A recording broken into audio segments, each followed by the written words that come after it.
होता है। गाना दे दीजिए, बोलिए फैशन में, बोलिए फैशन में बताइए अपने यार का।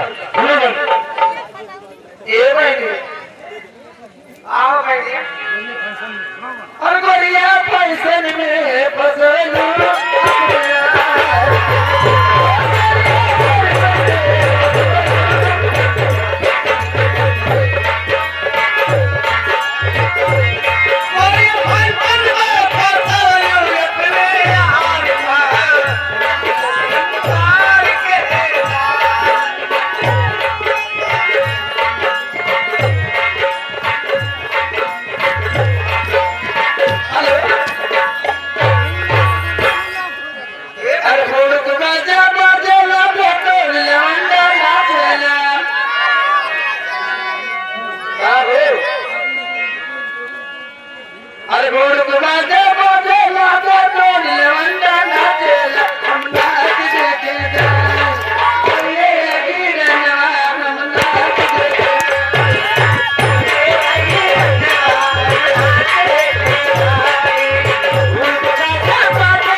वैष्णवी आपकी तस्वीर हुए परमशे का हमारा हो।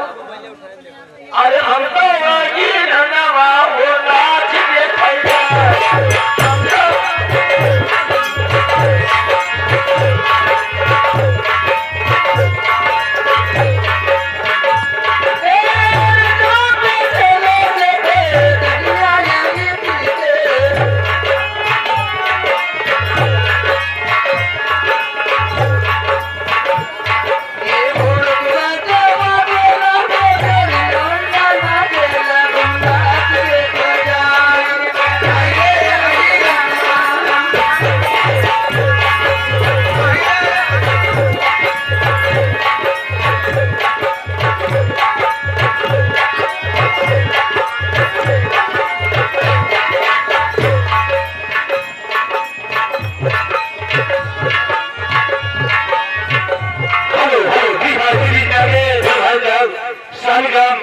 के निवासी है।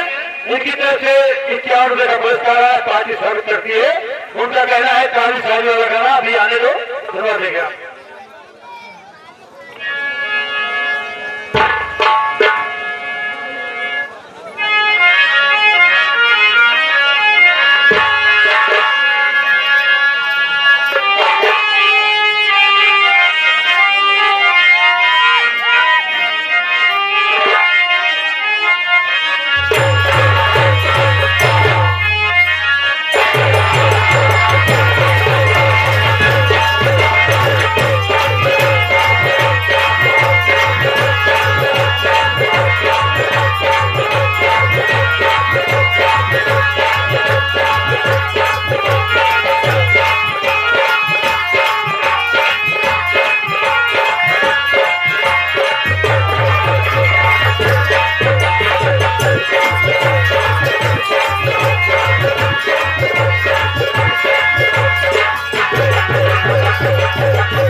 सफलता होगा, क्योंकि हमें आप बार बार देखेंगे, हम आपको देखेंगे।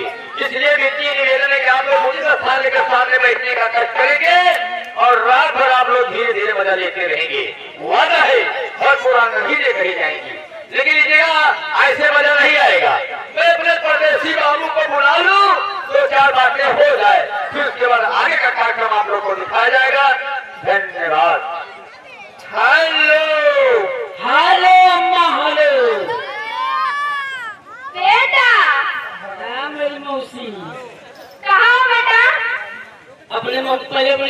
अपना दीदी के थे। कहाँ बोला था? हम इस समय लेटिंग घर में बैठे हैं। लेटरिन घर में? हाँ, तो क्या कर रहे हैं? लेटिंग घर में बैठ के अखबार पढ़ दिया। अखबार? जी, कहने का मतलब वैसा ढाका हुआ मिला, आप उसी अखबार पढ़ रहे, कितने पढ़ने का है? ज्यादा नहीं 2000 पढ़ने का है। 4 पढ़ने का? जी, तो क्या बता सकते हैं कि पहले पढ़ने में लिखा क्या गया है? सरपंच यहाँ महिलाएं बैठी हैं। हाँ बैठी है। अगर महिलाएं बैठी हैं तो हमारी बात को से सुने। सुन रही है।